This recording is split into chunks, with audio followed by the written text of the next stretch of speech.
And welcome back to Meeting of the Minds. Today I'm here with the man who needs no introduction in the wrestling and MMA world, Matt Lindland. Thank you for joining us. You bet. Well, thank you for that introduction. So I appreciate it. All right, Coach. So we'll take it from the top. What are some of the things your athletes are doing during this time to improve? Well, I think everybody right now is probably focusing more on just conditioning, mental skills, video reviews, lots of video. I've gotten pretty good at, I don't know, pretty good. I'm learning how to edit my own films instead of having somebody else do it, just for the practicality of this is the clip, or this is what I want to share and show. And I mean, there's still a lot of skills for me to develop and learn and grow, using all the new technology, because this seems to be, I mean, a lot of what we're doing communication wise with our athletes seems to be really great. Like, I like what we're doing. We were doing a call like this with all our athletes once a week when this whole thing first started. And then I cut it back to every other week. And I'm going to get an email out to guys and just maybe poll some guys and see how often we should do those calls. If guys prefer once a week, or I think every other week, just because of everybody's schedule. But even after we're back to wrestling and getting on the mats and everything, I really liked how we were able to connect and stay communicate with one another better. And that was one of our main goals as a program, was communication. I mean, that is such a key to all the other areas, which is, building trust and getting those relationships going. So the constant contact with our athletes has been better. Um, just oddly, because we're forced to using this technology now, and it's different. It's not one to one. I can tell you that. I've been, trying to do all that stuff from up in the woods, and I was out in the Pacific Northwest right after we qualified the 4 weight classes in Ottawa.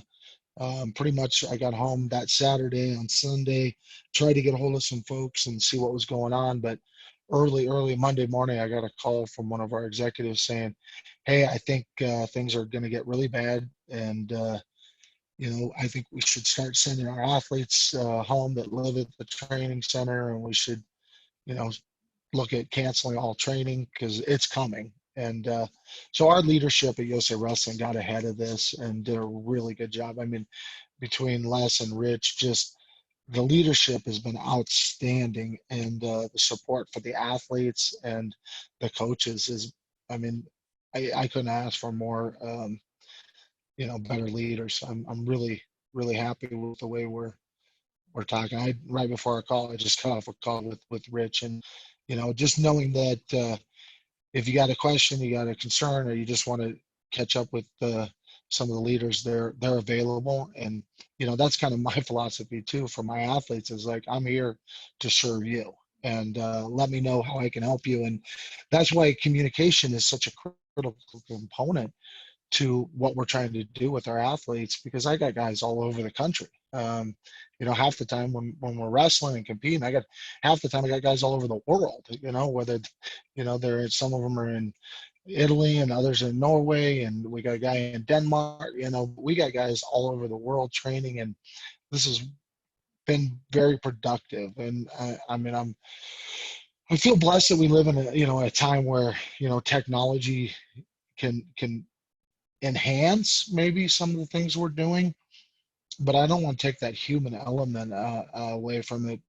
I got back into town on Saturday. I had my 50th birthday on Sunday, Gene, and so one of my athletes called me. A bunch of my athletes called me, but one of them was like, "Oh, I saw your home. Can I stop by?" That's the kind of contact and communication I like. When you're, and I intentionally bought a house, a block and a half from the training center, just so it's convenient. You need somewhere to go, get away from the grind and the stress of being an elite athlete. And with that comes some stress, but knowing how to deal with that is important as well. So just being available and being there for one another. And I think I've got good examples from the top with our leadership. So It's great. That's great. Big 5-0. Happy birthday. You look great. So keep it up. So Oh, keep it well, up. thank you. I did trim that beard. I don't know if you saw my Pacific Northwest beard. I was rocking there for Nice. a while. 2 months of Nice. no shaving, but I got home and my wife thinks I'm pretty, so she wanted me to shave and show my face. That's what we got to do.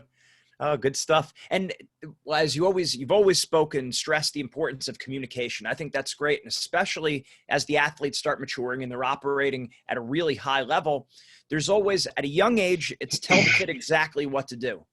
Then as they start getting older, it starts to become more of a dialogue with the coach and the athlete, because now they've done some things to be successful, but still there is that hierarchy. It still is coach and then athlete. So how do you balance that where, like you said, you give them sometimes polls of them maybe taking a vote of what they could be doing, and then how do you balance that with sometimes, no, you got to do this. I know what I'm talking about here. You got to do this.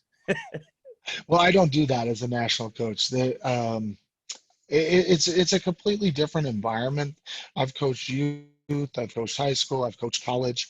All of those are different environments where you say where, and I think that's a little bit archaic, kind of a philosophy as well. I'm the coach. This is what you're Right. going to do. Um, I don't use the word kids. I hear a lot of coaches and different Right. people that, oh, I got to get some good kids and children. Yeah. I work with men. I work with Right. even when I work with cadet age group or U15, even we're talking Right. young And athletes. We're talking young athletes or young men, right. but not kids. Right. To me, kids is kids are they're the ones that they go outside and they step in dog do and walk in the house because they're children. They do things that children do, and when you become a man, you do things differently. And when you become a world class athlete, you do things differently. So there's Right. just different levels. Right. Um, I don't know if I answered that question, but usually it's a conversation. What do you think? What do you feel? What worked for you last time? What do you want to adjust? What do you want to take out? What do you want to add? How can I serve? I mean, my role is as a servant to the national team athletes. They have coaches that have gotten to them to the level to where I have an opportunity to work with these elite athletes, but they have had many coaches and mentors pour into them to allow them to get to that level, to where now they're in a level where, as a national coach, I get an opportunity to work with these guys, and not only are these athletes, they're the top athletes, they're the best guys in our country, and some of the guys are pretty high ranked in the world, to tell you the truth.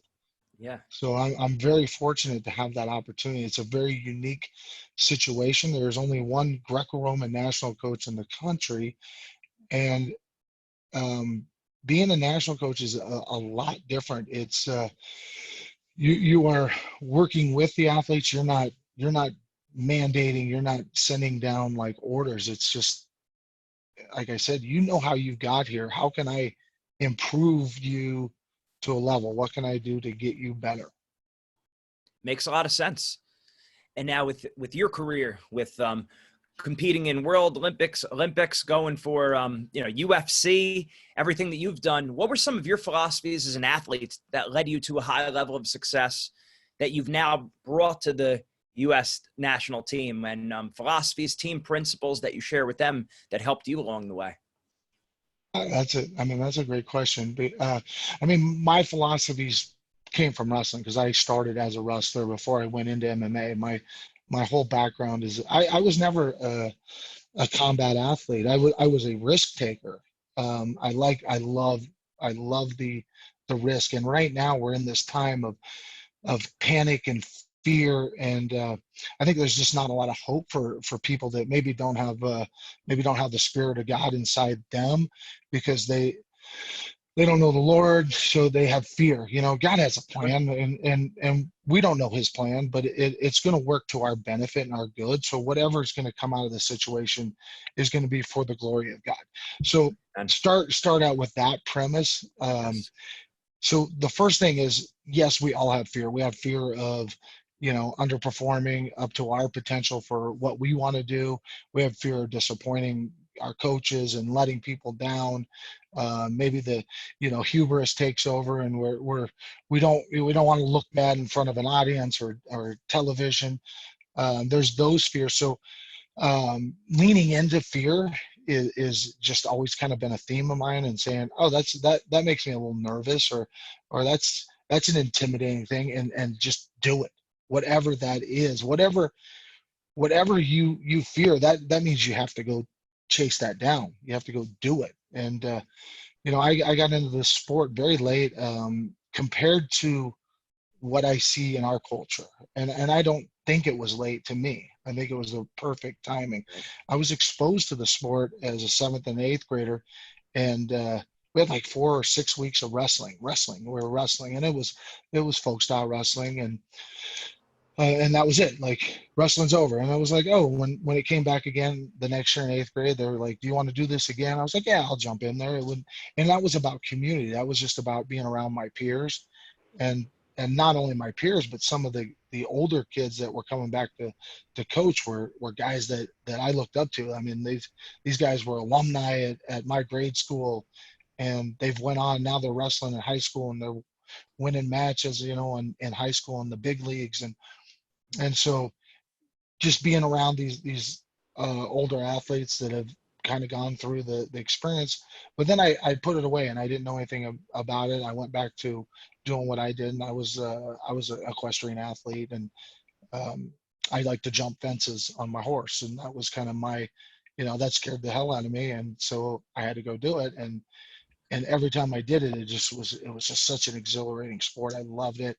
Um, but around the time I started high school, my parents were like, I don't think you could really, take that sport to the next level, because you got to be very, very wealthy.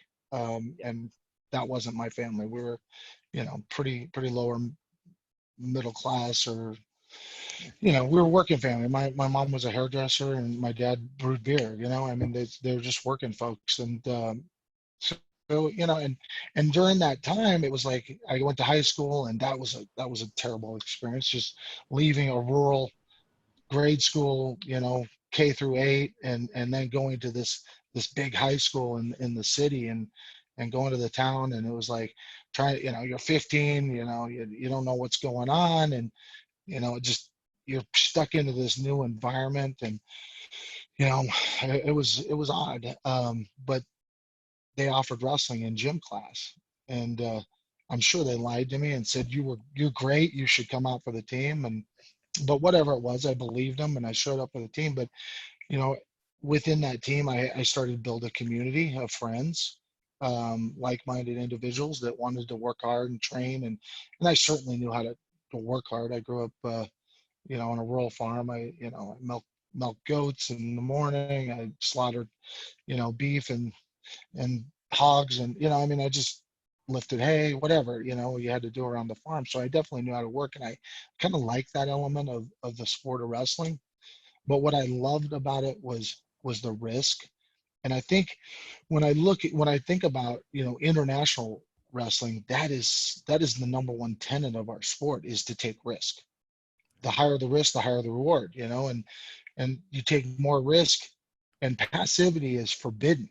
Like, it literally says forbidden Right. in the rules. And it's harshly punished as well. I mean, you put a guy face down where his lines of defenses are against the mat, and you let a guy start on top and get a lock. Um, yeah, you got to be good on the bottom, because you you did a forbidden action. You're penalized harshly. I don't see that as much in the high school and college style wrestling. Passivity isn't forbidden, um, but it's penalized very harshly in international styles of wrestling.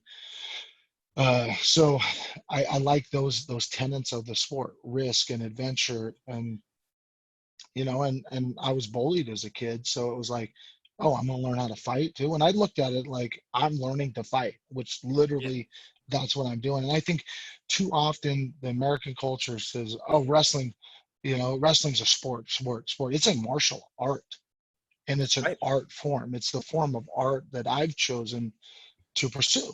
And as an artist, I mean, there's different kinds of art. You can paint a painting, you can make a film, but Right. the kind of art that a martial artist does is truly about survival and toughness. It's like something that we've kind of taken out, especially when we're looking at this pandemic stuff and we're going, I mean, how resilient are we, that we can't even, we got to be sheltered in place and locked up to protect ourselves from the virus. Well, my thought was you build a resiliency to viruses, and you build resiliency through wrestling and developing that. And we're aware of,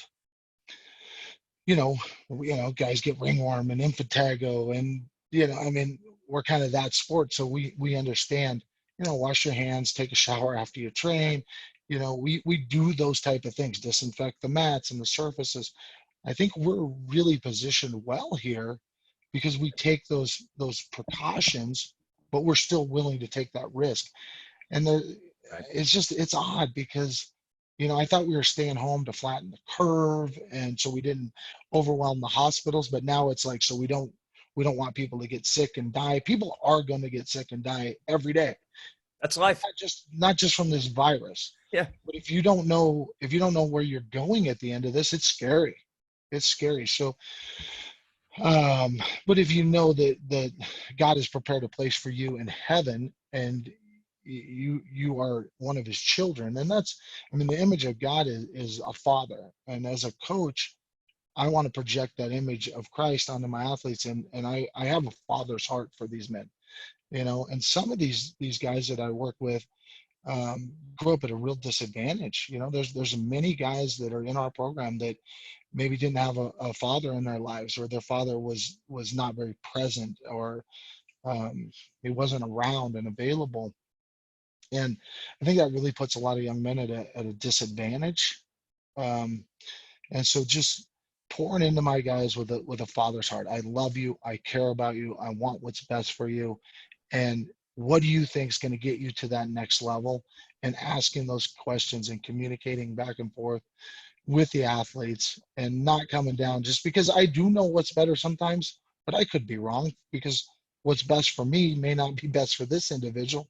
We came from completely different backgrounds, and my job is to get to know them and get to know the situation that they came from, and just to really know who they are and what makes them tick, and how they think. And that's a process, and it takes time, and that's part of building the culture. And so we're starting to really do those things with our Greco-Roman program. And like I said, I do love these guys and care about them and want what's best for them, not just in the sport, but I want what's best for them in life as a human. And my philosophies are probably different than a lot of men. And I know you probably got young athletes and parents that watch this, and educators. And I mean, I think education is great, but I don't think it's the answer for everyone. I think maybe military service could be an answer for some, or vocations. And if you still want to compete and train, there are opportunities. But I mean, college is great. I went to college. You went to an Ivy League school. I mean, the value of education, and we do. But is it still worth what it was? I don't know. I don't know. I don't know if it is anymore. No, it's so much great information you said there. It's like you said, there are some underlying success principles that go for everyone, right? Like, I think what you really hit on there that I liked is being rock solid in that foundation. And you're just not going to be rock solid in that foundation without Christ. You talk about spirit, mind, and body and being in the proper order. If we're not in proper order, we're laboring in vain. So I think that's huge. And then the other thing you said there, which I thought was big, is loving to take risks. And again, like you said, it's not a matter of being stupid or doing anything ridiculous, but like you said, as wrestlers, we deal with germs all the time, but we learn how to take care of ourselves. So you do have to embrace the risk and the aggressiveness. I think if you have that rock solid foundation, which we can't take for granted, and you love the risk, you love the battle, the competition, That's a dangerous athlete right there. Yeah, I would just, echo that by saying, a warrior's life is rooted in his faith, ideals, principles, which strips away pride, pettiness, and brings great meaning and purpose to your life. Warriors are in every culture. We've had warriors, and I think in this current time we're living in, warriors are kind of looked at like, oh, we don't need them right now. We don't need warriors in our culture because we've got all these smart people. And I mean, you can be smart and a warrior at the same Yeah. time, and you can gain wisdom through your battles and lessons learned. And that's I'm more of an action guy. It's like you were kind of asking me about philosophy, and I've got a philosophy for my life. I've got a philosophy for coaching and competition. But it like I said, it's really about being brave, being courageous. As a coach, I think my role is an encourager, to pour courage into my athletes. Most of them are very courageous, but I think you still want to encourage, and that literally means to pour courage into somebody and to build them up and make them feel like no matter what happens, they're going to survive this. They're going to get through it. And what we're doing in wrestling as a sport, I mean, it's just a game. It's just a game. I mean, we're playing warriors, but we're just doing a game. And I remember when I was an athlete, I just wanted to win so bad that I think that paradox of wanting to win and not giving a shit about winning matters, because it's like, it's so paradoxical. It's like, if Right. I'm thinking about winning and winning, I'm not doing the things that it takes to win. But if I'm thinking about moving my feet, creating angles, getting to my ties, when I get to those ties, actually having the courage to attack and be bold and brave and courageous, when I'm doing those things, I'm winning. But when I'm thinking about winning, I'm stressed, I'm nervous, and I'm not competing with freedom and love and joy for what I do. And I think joy is left out a lot of times in this sport. It's like, embrace the grind. How about we embrace the joy? I don't know. I mean, I could be wrong. I mean, I understand that that there are times where you got to grind, you got to push and go through barriers, and you got to overcome obstacles, and you got to forge ahead. And there are those times, but why don't we ever say embrace the joy, embrace the love and the of the sport, and the creativity and the artistry? And why is it always about the grind? Why is that virtuous and joy is not virtuous? Because joy is a fruit of the spirit, but the grind isn't. And it's uh so it's just a little bit you know different mentality and philosophy for me. Yeah, it being a both and, right? I know that's the number one reason why people participate in sports. Number one on the list, they've done research on it, is because it's fun. And I remember seeing both Kale Sanderson and Kyle Dake speak about wrestling, and the first thing they said is, you need to make it fun, right? So Mhm. it's a lot of, it's not either ors, it's both ands. Like you said, it's both a grind and it's joy. It's having those underlying principles that everyone needs to follow, but at the same time, knowing that no two fingers on your hand are the same, no two athletes are the same. So a lot of what we do, as you said before, it's communicating with the coach and finding out what makes them tick. So, and that's a big thing we've always tried to do with Wrestling Mindset. Yes, we teach you the principles of mindset that underline all success, but also helping you find yourself and what you personally need to bring out your best. I'm sure you see that all the time. I do, Gene, and I really like what you guys do. I think you guys have a great void for a lot of athletes that need to hear those messages. But I mean, there's so many areas now to get these great messages, and it's like you said, either or. Is God a lion or a lamb? Both. Right? uh The I mean, cross is a contradiction in and of itself. It's vertical and horizontal, right? there you go. Not So contradiction, yes, yeah. but it can be like you said, it could be, they could be a grind, but I need to, and I can embrace this grind, but I need to find joy and love, because a Right. grind without joy, I'm not going to stick around. And we talked about, I came into the sport late, but I see guys coming in the sport at, 5, 6 years old, and they're getting 200 matches, a season. And it's like, there, I don't know if there's a lot of joy in there. That's just grind, grind, grind. Um, Take your time, be patient. We're not all going to be at the top of the sport, Olympic medalists, world champions. That's what we can aspire to. And we got some great examples, like you mentioned a couple names, Kyle Dake and Kyle Snyder. I mean, two wonderful examples. We got a lot of examples in Greco-Roman as well. Wonderful athletes, Ellis Coleman, Ildar Avazov, and these guys are not only they're warriors on the mat, they're actual warriors. They're military athletes. Right. They serve the United States. Um, I mean, that's what they do. They're serve, and they also serve their families. These men have children, they have wives, and they're great fathers and they're great husbands. And I watch, how they pour into their children, and they show the father's heart. And hopefully I can be an example sometimes to these guys. That I'm working with, and I have the opportunity, because my coach always reminded me that I was born in the image of God. I was born to win. I was designed by our Creator to accomplish great things.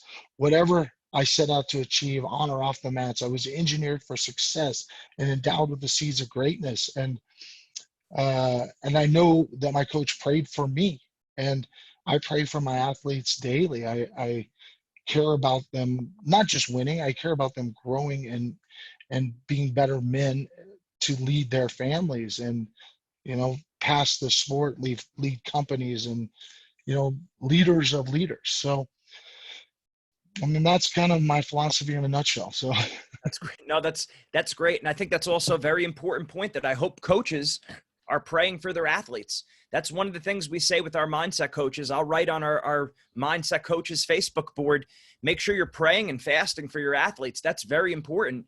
We need that. And it's about caring about the person, as you said many times already, spirit, mind, and body. And a lot of these kids, they don't have maybe that father figure, both the human father and the spiritual father in heaven, and lacking both of those relationships. We're not starting it even with everyone. A lot of people are starting at a much lower spot, and we want to make sure we're there with them along the way. yeah, well, I think it's hard to say I want to worship a God, and God is a father. Right. And if I don't have a great example of what a father is, somebody that's maybe harsh, has a heavy hand, or is not present, whatever those are. And that's like we were talking about. God is a lion and a lamb. He's loving. He's gonna hug you. He's gonna hold you. He's gonna care for you, protect you.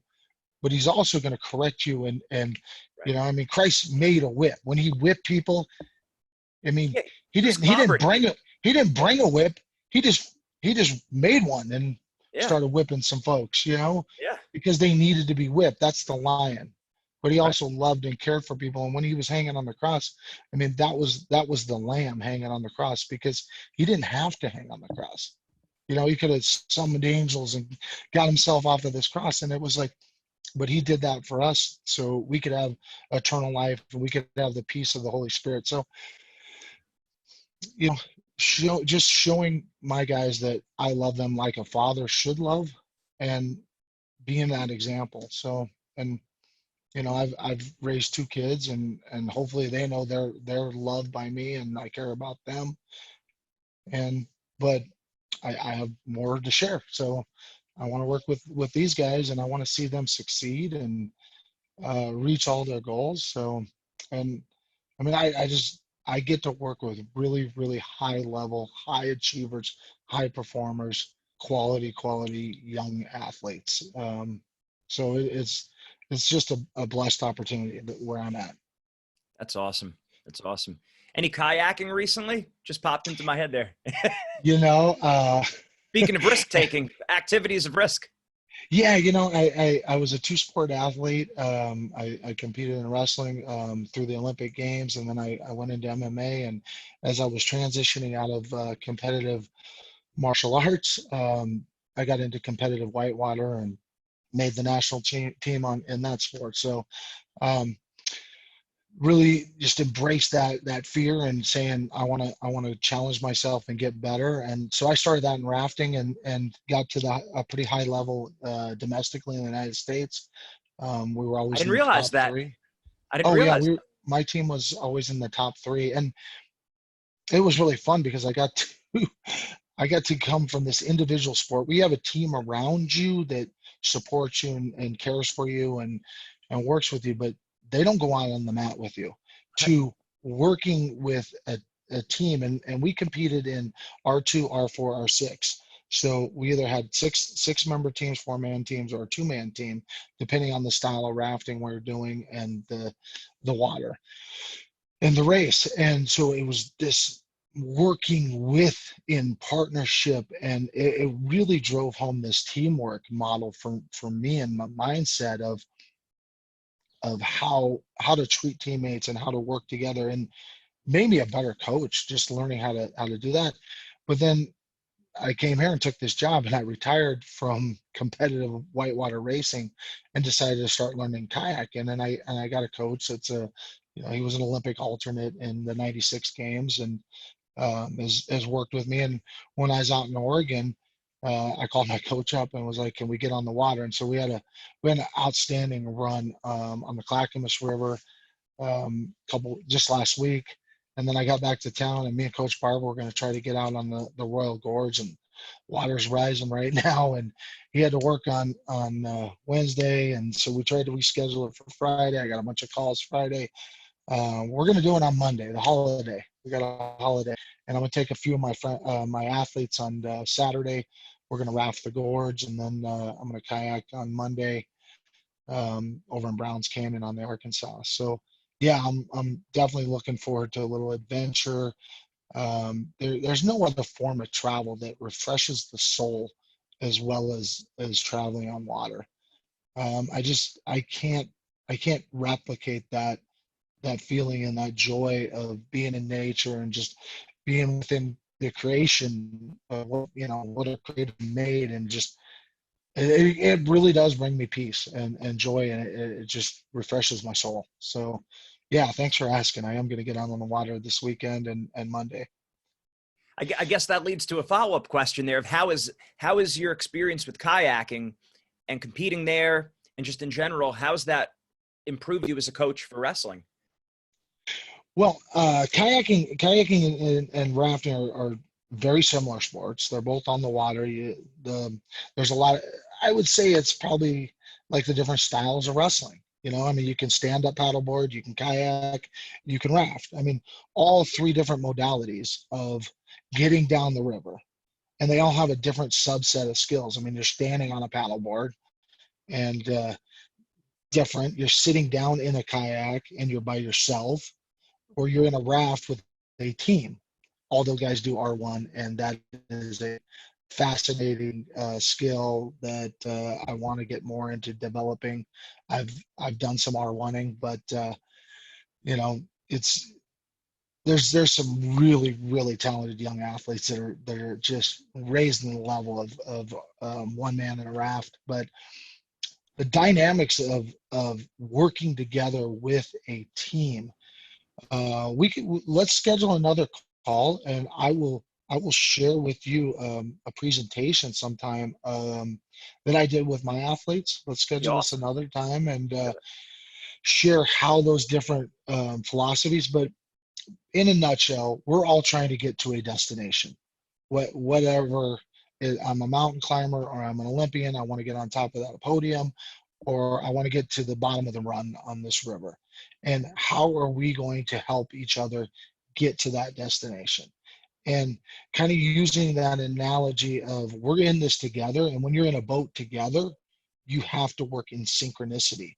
If one guy's paddle's going like this and the other guy, your boat's but when you're moving, I mean, it's almost like you're getting up on top of the water and you're moving forward in a positive direction, and everything on water, because it's so damn dangerous. I mean, you there is a lot of risk when you throw yourself into a whitewater situation. So you have to prepare with training, safety equipment, but willing to take that risk as well, but not willing to get on the river without a PFD, without a helmet, without training, without the proper gear, without a throw bag. I mean, it's like check, check, check, check. You know, make this checklist. Make sure we're on the same page as a team and we're communicating, again, back to communication. And sometimes that communication isn't always verbal. It's like, I see that rock, nod, we're going that way. But one of the other things is we always point positive on the water. That's just a general rule. It's like that way. You don't go, yeah, there's a log jam there that's going to kill you, and point at it. You point positive. And so with my athletes too, I try to point to a positive direction. Where are we going? Not hey, we got to make these adjustments. We got to make the how can we point positive always? But let's do that. We'll talk a That's little more about all the different analogies. But there's times in when you're going down there and you got a team and somebody pops out of the boat. You know, maybe they got hit by a lateral wave. They ran it. We bumped a rock, whatever. You know, there was a rock sticking out of the. We didn't see it, and dude pops out. Well, when you're racing, you want to grab that guy and get him back in the boat as fast as you can. right. But if he isn't swimming to the boat and he isn't actively trying to self-rescue, you know, he should not be a victim. Be like, help me, I'm in the water. It's like, as soon as you pop out, it's like, what can I do to get back in that boat and help my team? And those are the same things that I want our guys to understand is we're going to get knocked out of the boat. We're going to get thrown on our back. We're going to get, lose a match at a critical time for us. But how do I bounce back? How do I get back in the boat with the team and support each other? And maybe I lost, but you know what? I can help. I can help this guy get a medal because he wrestles the next day and I can come warm him up and I can encourage him. I can support him. So being there for one another. But then you got some of these guys that are just laying in the water and they're not helping themselves. And sometimes the boat has to just keep going down the river to get to its destination. So lots of analogies, lots of, thoughts in that, but just in every way, I think every new experience helps you grow and learn and become a richer, deeper person. And yeah, life is good, man. I'm just very blessed and thankful for all the opportunities I got. Absolutely. Praise God. All right. Everyone heard it. We're doing a part two. So we're Okay. looking forward to it. Real quick, where can people find more information about USA Wrestling? Websites, social media pages? Where do we send them? Yeah, well, there's a long URL, but I think I would just send people to themat.com, which is a shorter URL. And we have a really good media outlet, 5 Point Move, that covers a lot of Greco-Roman, does some bigger feature pieces, and they got some podcasts. I have my own YouTube channel, Coach Matt Lindland, where we do a leadership and character development show. I'm in some really good episodes over this break. At Lee Camp, 3-time world champion, talk about losing the opportunity to go to the Olympics, being, right there to win it. Just won the 3 world championships before. Uh, Charlie Plum, who was POW in Hanoi Hilton, came on and shared lessons about isolation and how to deal with that. And this guy dealt with it for 6 years in a prison camp. Who else have I gotten on there recently? But go to my YouTube channel. I've got that. I've also put We're up gonna link you over up. this. Yeah. Okay. I'll link you underneath the show notes for sure. Perfect. And also during the break, I've put a lot of videos of. My computer had a bunch of videos on it. It's like, well, now I got time to start doing some editing. So edit those up, try to get them uploaded. I'm not an expert at video. I'm a coach first. And the only reason I started a podcast was I had athletes saying that they could use more leadership training. And so I was like, okay, I'm going to get some really great leaders. Today, I'm going to interview a business leader who wrestled at Cal Poly, Aaron Steed. He owns business called Meathead Movers. He's the largest moving company in the state of California, and he's going to start expanding into other states. But he hires student athletes, and he was a student athlete, wrestler at Poly, and needed something to make a living while he was competing, and now he wants to share that with other people. So just getting some really introspective, wise, positive people to just share and pour into my athletes, because I mean, they hear my voice enough, and I want to learn, I want to grow, and I want to share that with the guys. And I think there's a lot of lessons in there. So YouTube, Coach Matt Lindland YouTube, and USA Wrestling, themat.com, and you can just and USA Wrestling's been putting up some great matches recently. They're doing some moments off the mat. There's been some great ones.